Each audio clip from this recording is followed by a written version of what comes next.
Okay, so thank you everyone. So for our final short paper session today, and the final session in this room, Ellen Grace is going to talk about co-creation in process theology. So I will hand you over to Ellen to start when you're ready. Thank you very much. So the structure of this paper, I'm going to be starting off looking at some definitions of creation, because once we have those definitions in place, we can start to look at what we mean by co-creation. As Ruth Page argues, an understanding of co-creation depends upon an understanding of God's creativity. So with those definitions in mind, we will move from broader definitions of creation to definitions of co-creation. After that, we're going to look at some process philosophy and theology in some detail, and all of this will build up to the argument that in process theology, co-creation is not just a human endeavour. All created beings are co-creators in process theology. So these definitions, which I think I have called criteria on the slides, yes. So the first and least significant is that creation is often, though is not necessarily, collaborative. So two creators working together, collaborating together in a creative endeavour, both of those are still creators. One does not have to create alone to have created. And divine creation can be considered collaborative in terms of Trinitarian interpretations of the Johannine prologue, where God the Father creates all that exists through God the Word, the Logos. So in this case, God the Father and God the Son are engaging in creativity together. They are creating collaboratively, though they remain the one God. And the plural language of Genesis 1:26 can also suggest collaborative divine creation. So let us make humankind in our image, according to our likeness.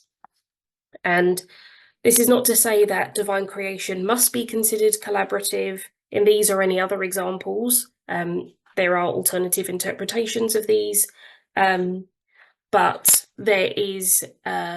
there are interpretations where divine creativity is collaborative, and those are still creative examples, even if they are not collaborative.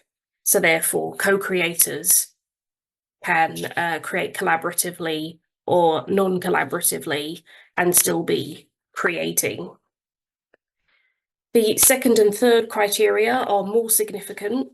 They're also interlinked. So the second is that creating is bringing about the existence of something new or something novel. The most obvious example of divine creating in this sense is the doctrine of creatio ex nihilo. So there was nothing, then God created, and there was something. This is the ultimate expression of creating, bringing about the existence of something new, something which did not previously exist. Process theology largely rejects creatio ex nihilo, though there are some exceptions, preferring instead a doctrine of creation from chaos. In this case, God does not create from nothing, but instead brings order to a pre-existing chaos. This order is something new, which did not previously exist, and so creation from chaos is still an example of divine creating bringing about the existence of something new. Just in this case, the something new is not all of creation, it is the order that God brings to the pre-existing chaos. The third criterion is that creating is being responsible for the existence of something new. So this qualifies the second criterion that I talked about, with the recognition that bringing about the existence of something new is to be responsible for the existence of that new thing. So again, the doctrine of creatio ex nihilo has been favoured by Christian theologians, in part because it makes everything which is not God dependent on God for its existence. Had God not created, then creation would not exist. So all created things owe their existence to God and depend upon God for their existence. The doctrine of creatio continua takes this a little further. Not only do all created things depend on God for their initial coming into existence, they also depend on God for their continued existence. To be a creator, then, is to have brought into existence something new. That something new depends upon one's having created it to exist, and this creative endeavour may have been collaborative, but did not have to be collaborative for the act to count as creation. And in the examples that I've talked about, we can affirm that God created the universe because it did not exist before God created it, therefore God brought about the existence of something new. It depends upon God, at least for its initial coming into existence, if not also for its continued existence.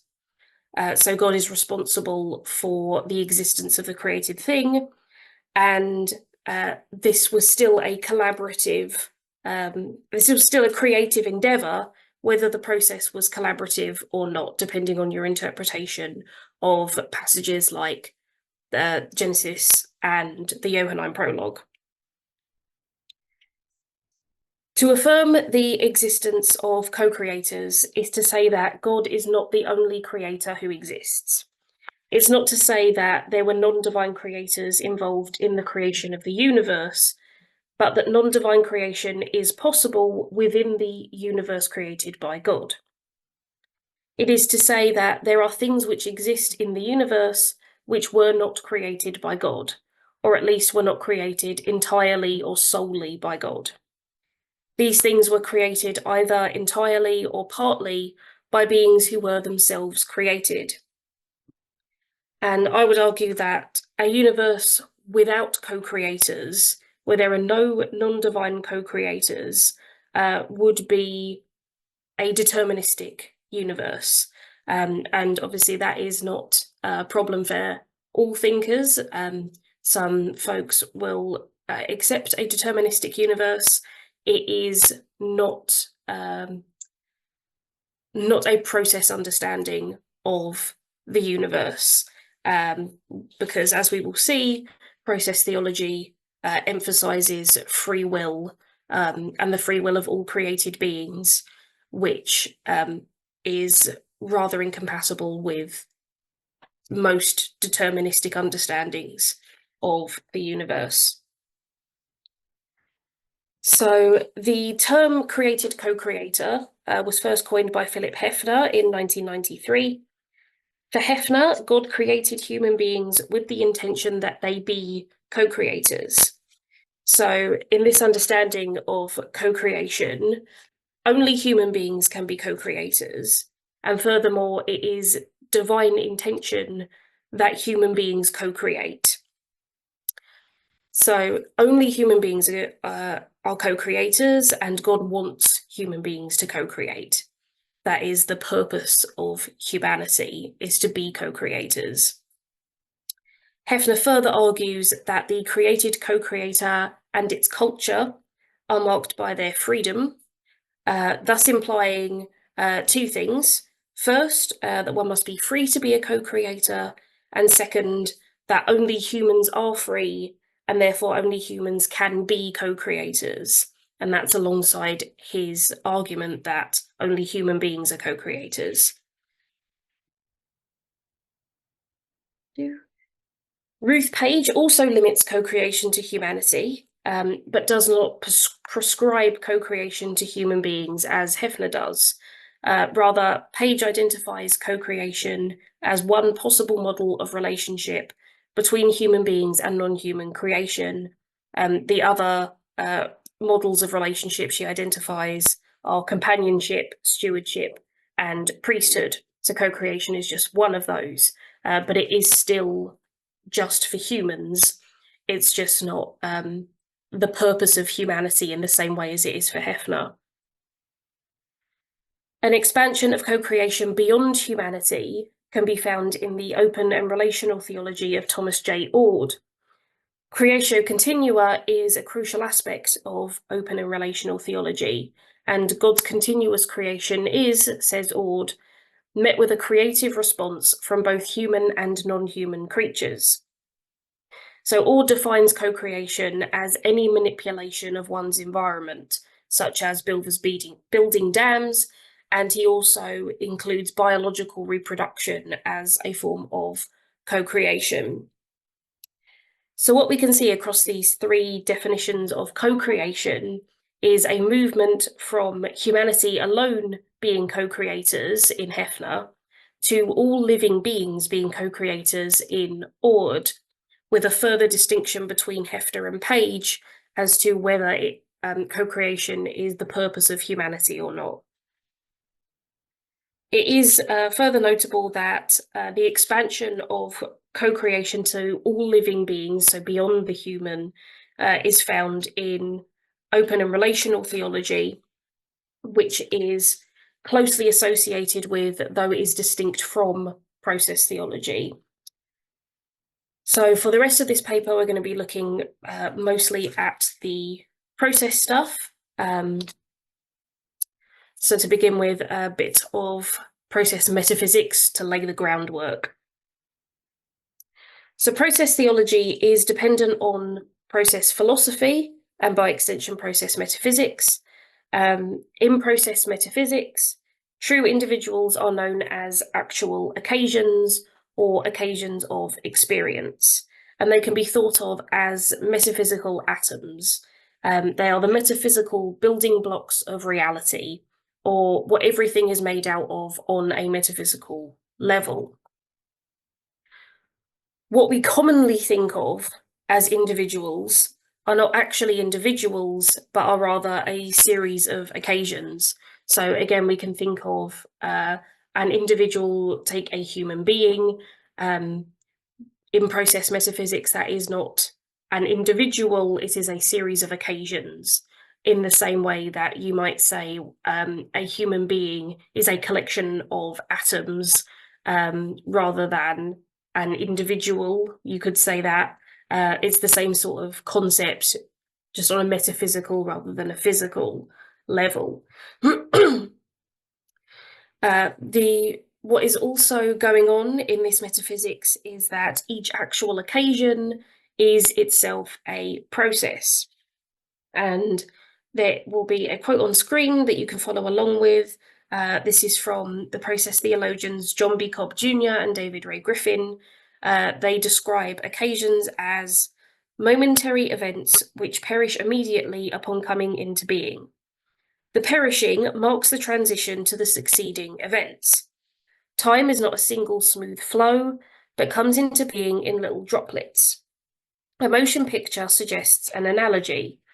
The picture appears to be a continuous flow, whereas in reality, it is constituted by a series of distinct frames. So each actual occasion is a dynamic act of concrescence, where concrescence denotes the concrete becoming of actual occasions.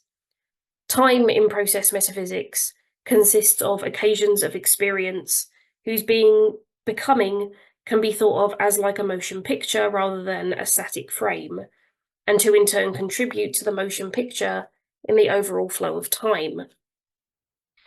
So we can illustrate this with a mosaic photo. A mosaic photo is a collection of images which combine to create a larger image, as these pictures combine to create this larger image of a seagull. So mosaic photos are static, but we can imagine a mosaic video, a video which is made of a collection of smaller videos which combine to create a larger video. So in this example, the smaller videos are actual individuals or occasions of experience. The larger video consisting of the smaller videos is the overall flow of time. Because time in process metaphysics is inextricably tied to concrescence of occasions of experience, the existence of the past, present, and future is also tied to this concrescence. What we could call the life cycle of an occasion of experience is the occasion comes into being, the occasion concresces, and then the occasion passes away. Before the occasion comes into being, it does not exist. The occasion only exists in the moment of concrescence, and then after it passes away, again, it no longer exists. And this is how time works in process metaphysics. So the past consists of occasions that no longer exist, and the past affects the present. So the way that previous occasions concressed affects how future occasions will concress. The present is the occasions which are currently concressing, and these affect how occasions will concress in the future. So the present affects the future, and the future does not yet exist because it does not have any occasions, because the occasions which will exist in the future do not yet exist. So process theologian Marjorie Hewitt Suchocki uses this process understanding of time to argue that God does not know the future. God cannot know that which does not exist, and the future does not exist until it becomes the present. So God cannot know the future. What God can know, however, is which futures are possible. So to give an example, God can know if I gather a pen and paper, there are several futures that are possible from that point. So I've got my pen, I've got my paper, I could write a poem, I could draw a picture, I could stab a hole through the paper. God knows that all of these possible futures are indeed possible. But God cannot know which of these possible futures will come to pass until I choose which future to bring into being. God thus knows all the possible futures that could come about, but does not know which of those futures will be actualized until I actualize one of them. It is ultimately my choice which possible future becomes reality. And this is the case for all occasions. All occasions are free to act as they wish. So they are all free to actualize whichever future out of the possible futures available. God can influence or persuade occasions to act in ways which bring about the best possible future for them, but God cannot coerce them to bring about that best possible future. Indeed, God cannot coerce occasions to bring about any one of the possible futures.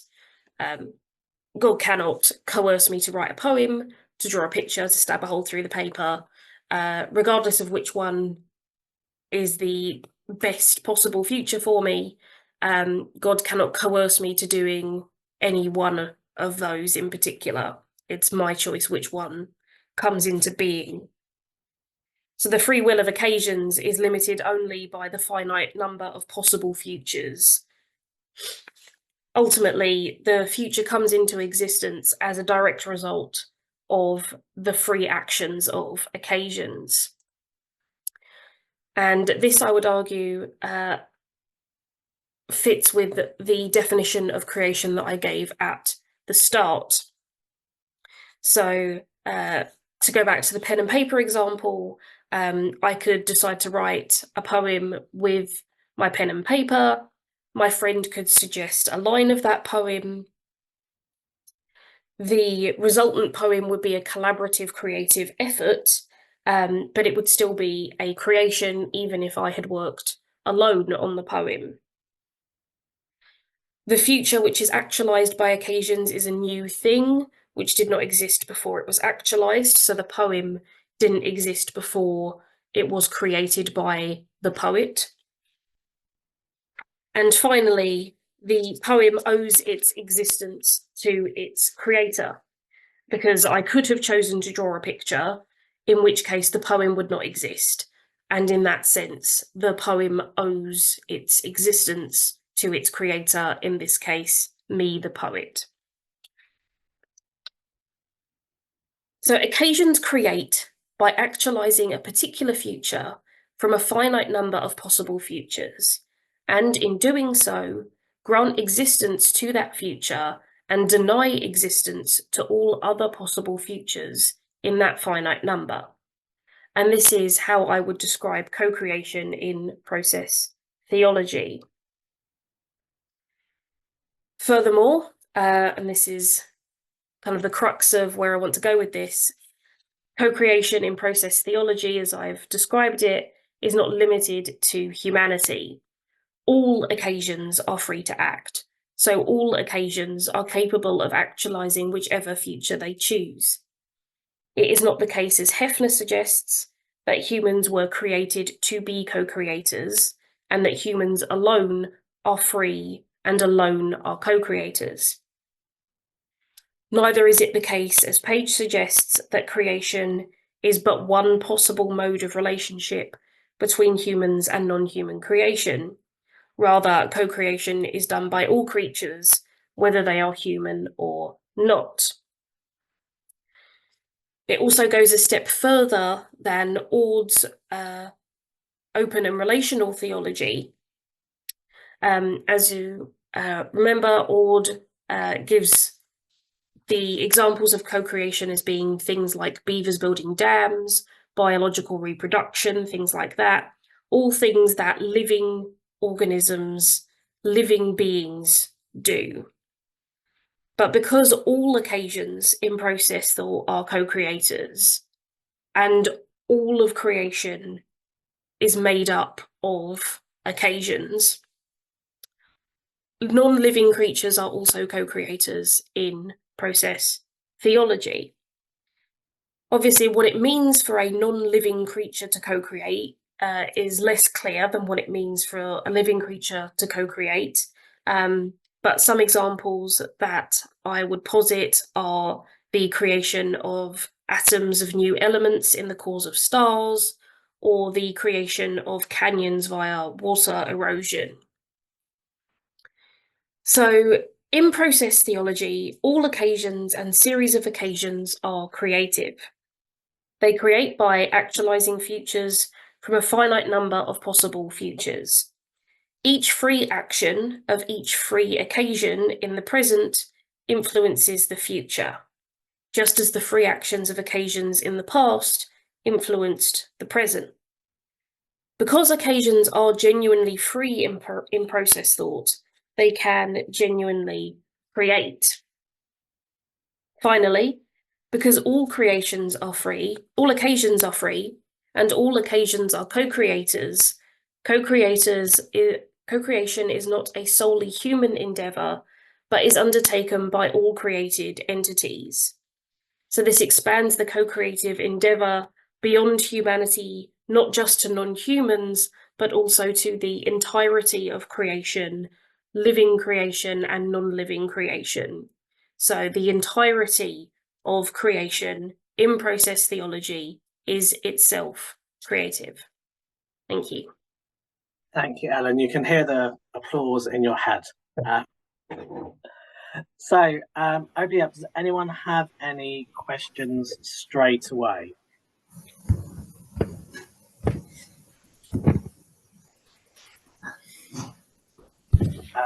Andrew, if we go Andrew, then you, Paul. Okay, so Andrew first.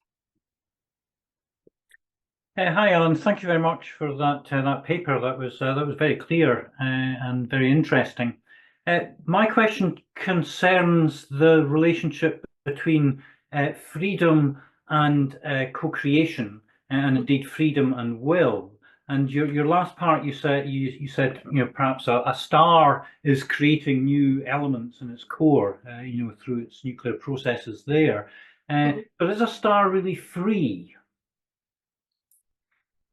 That's an interesting question. I think definitely in process theology, a star would count as free because they can, the occasions of which the star consists can choose to bring about whichever future they want. In terms of kind of laws of nature and physical things, there might be things that they are more kind of naturally inclined to do. So things that it's very, very unlikely that they will not do. for example, and, we can talk about this in terms of living beings as well. It's very, very unlikely that a human will just choose to stop breathing, for example, and that can kind of be analogous to that, I would posit. So in terms of the occasions that make up the star, they are indeed free in the same way that all occasions are. And there's also a not inconsiderable element of panpsychism in process theology, though that is not universal. Not all process theologians affirm panpsychism, but I would say that those who do not have a harder time of it,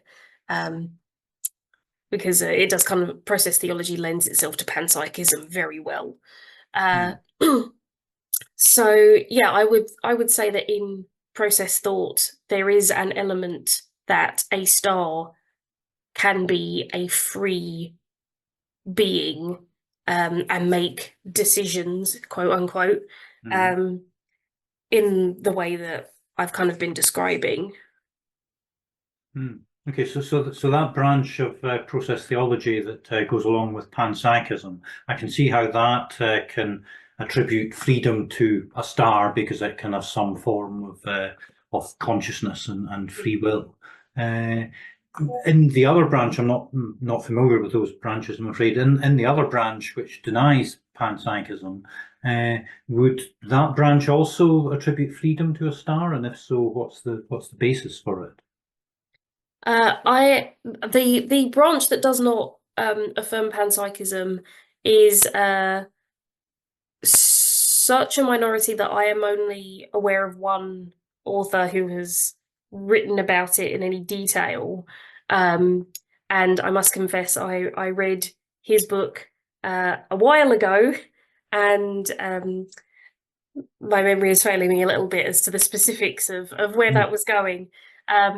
So I unfortunately I'm unable to give you a sufficient answer to how the non-panpsychist process theologians would kind of address this problem.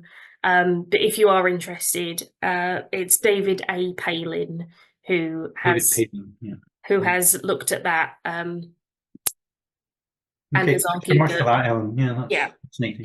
Yes, he talks about the process theology doesn't have to be panpsychist, but I think it's it does make things harder for process theology unnecessarily.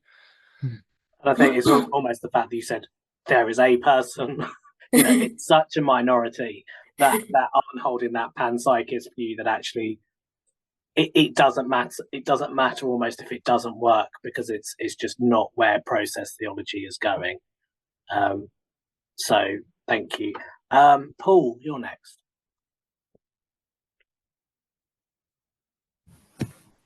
Yes, following that, I was actually going to ask about the freedom, and you answered that. Mine is about creation, I think, involving other entities. Mm-hmm. So if entities have freedom to co-create, mm-hmm. and that co-creation involves other entities, mm-hmm.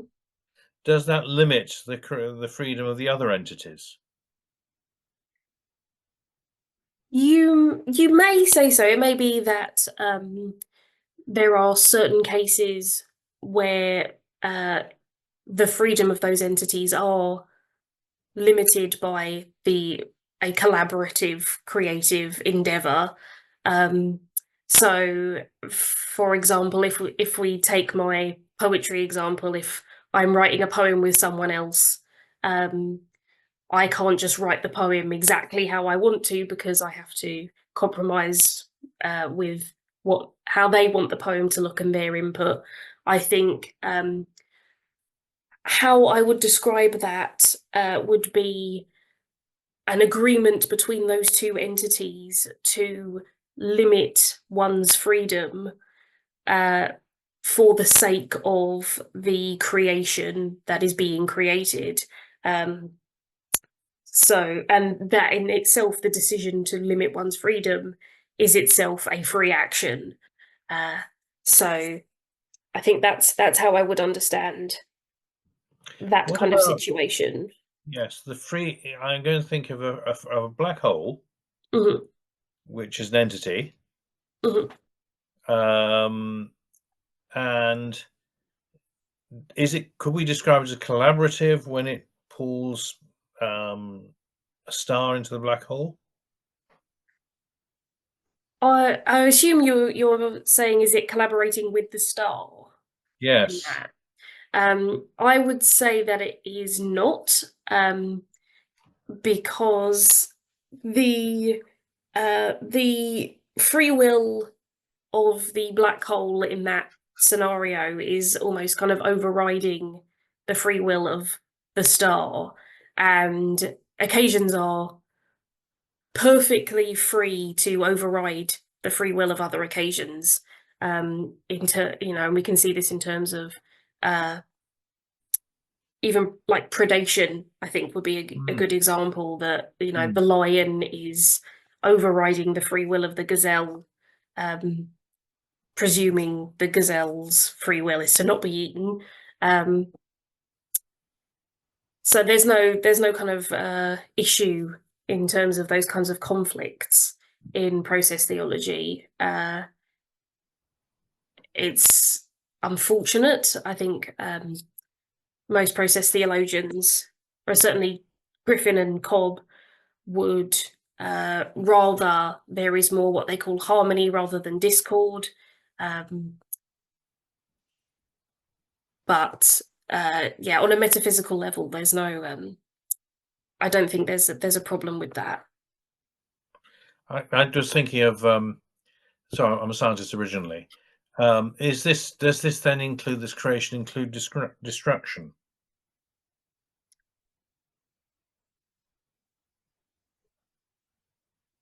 I would say so. Um, I'm I'm trying to tease out what that might look like. Well, So I'm also thinking about entropy. Each yes, change every change in the universe produces more disorder. yes. I think a process. Definitely, Cobb and Griffin would say that an increase in disorder is a direct result of the free will of occasions, and it is. They talk about the divine lure. So I talked about God persuading occasions to actualize a certain future, and Cobb and Griffin very much talk about God is always persuading occasions to the most ordered version of the future. But because occasions have free will, they don't have to go to that most ordered future. So yeah, I think in terms of like a process metaphysics level, tending towards disorder would be a tendency of occasions to disobey the divine lure, or however you want to describe that refusal. Yes, I'm just teasing out entropy. Every increase in order produces a greater increase in disorder, and there's a balance. Mm.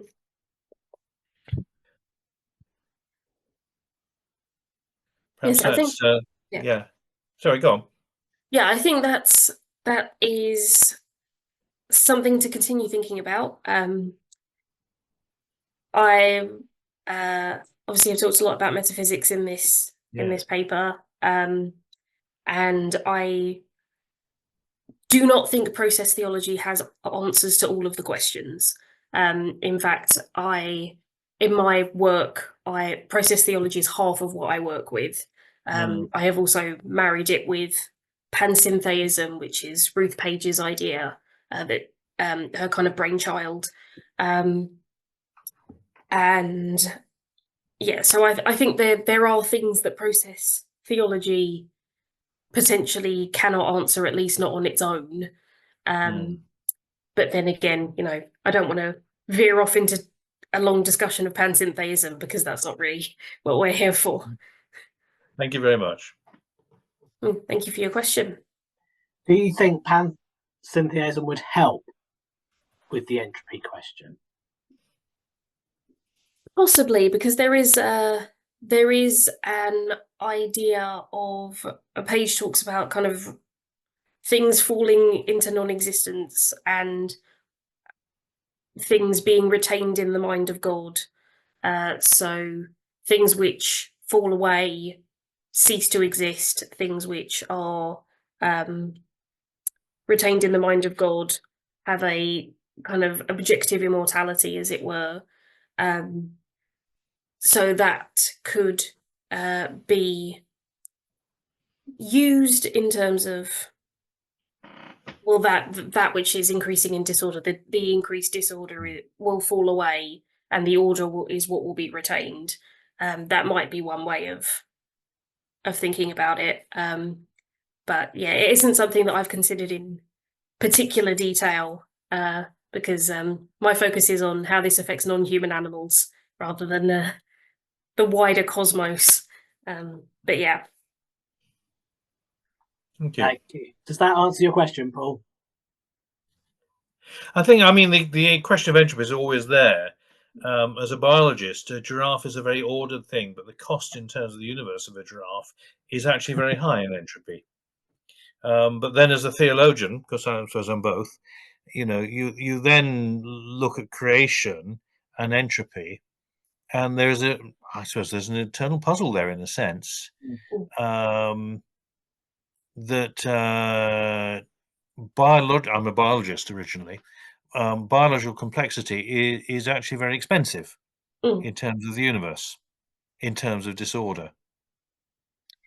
Yes, and this is actually that you framing it like that has reminded me of one of the things that I prefer about panentheism to process theology. Cobb and Griffin will talk about God wanting there to be as much complexity in the universe as possible. And there's a sense of, they don't really describe it as theistic evolution, but I think it would very much lend itself to supporting theistic evolution, where God is constantly luring creation to become more complex. But Ruth Page doesn't really care about complexity. In panentheism, God is as content with the existence of the universe in its current state, in its current level of complexity, as God would have been if everything was as simple as it could possibly be. And I think I prefer that because it does, it gets away from ideas of this idea that a bit more complex is better than simple. And that also has implications for whether simple organisms can have a relationship with God, if a single-celled organism, because some folks will want to say that only humans can because humans are complex, and say that single-celled organisms can't have that relationship, which I think it doesn't quite fit with an idea of an omnibenevolent God. So yeah, that might be one way of thinking about it, is challenging this need for complexity in the universe, and actually simplicity is still valued by God. And I suppose I have sympathy with that. My biology, I'm a lichenologist. Although actually we still don't understand them. You might say they're simple, but we don't understand them anyway. Yeah. The more complex an organism is, probably the less time it is going to survive. Which is a warning to human beings, because it requires more to sustain it, more energy. It requires more entropy to be created for its sustenance, which takes me, I suppose that's why probably I'm not really a process theologian, in the sense that I find the answer to entropy somewhere in terms of time. The fact that, and I think you were getting there with the idea of they exist in the mind of God, that actually things that exist with God, and God is eternal, which means I'm less pessimistic about entropy. Yes, yeah, I can definitely see how the those two connect with each other. Yeah. Yeah. Okay. Thank you very much. Oh, thank you. Thanks, Paul. I have a question, which might be a slightly mean question that you might not have thought about it, and equally it was a throwaway comment, and I picked up on the one throwaway comment you don't want me to pick up on. So feel free to tell me to shut up and you're not answering the question. However, you said something about the occasionalism being this actualizing one of a finite number of possible futures. Yeah. How does that work, or doesn't it, if one adopts something like a many worlds interpretation, where obviously all possibilities are actualized, depending on how you interpret it, and insert standard caveats for quantum metaphysics here. But does the fact that it would be more than one possibility being actualized, does that cause a problem for the process theology in terms of metaphysics? I can see that it might. It would affect some understanding of freedom, that if an occasion can choose multiple of the possible futures, as it were, that is a kind of get out of jail free card almost, that you can choose more than one and you don't have to deal with the consequences of one or the other, or something like that. I have not yet come across any process theologian who has affirmed a many worlds theory. So it doesn't seem to be something that process theology is particularly engaging with, at least in the areas that I have read. So yeah, it might just be that yes, it could be a problem. Therefore, we're not going to affirm it. That's absolutely fine. I think that's a very, very good answer, and I will let us end there. It was just because it was just the way you said it, and I just thought, I wonder. But no, it sounds like I definitely see where the question came from.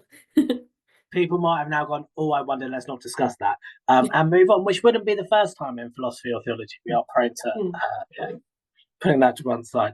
So thank you ever so much, Alan. I kind of a virtual round of applause for that. I think you dealt with some very good questions.